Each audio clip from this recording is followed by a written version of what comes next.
Antza taldeak bere 75. urteurrenean eskainiko duen ikuskizuna Iturri Zaharretik indar berriz deitzen da. Josean Hartzeren poematik abiatu gara, berak hitz egiten du iturri zahar batez, baina etengabe ur berria duen iturri zahar batez, eta guk horrela ikusten dugu hoberena, ez? 75 urte dituen iturri zahar bat da, baina bertatik ateratzen den ura, gure kultura, beti berria da.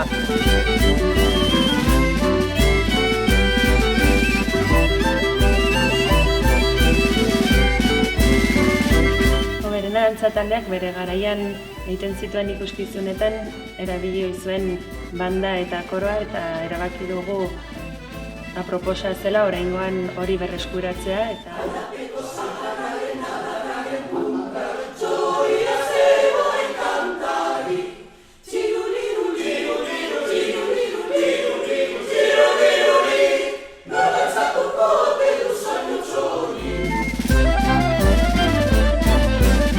Ikuskizunak bi zati izanen ditu, izenburuak bezalaxe.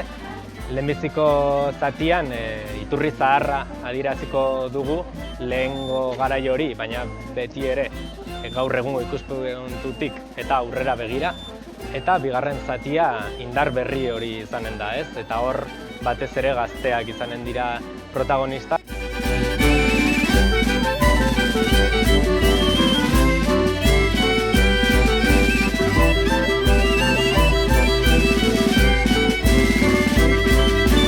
Azkenaldian emakumearen gaia landu izan dugu taldean, ze presentzia duen euskal dantzan eta ze presentzia zuen taldean, eta erabaki dugu une egokia zela pixka bat ideia horiek guztiak martxan jartzeko.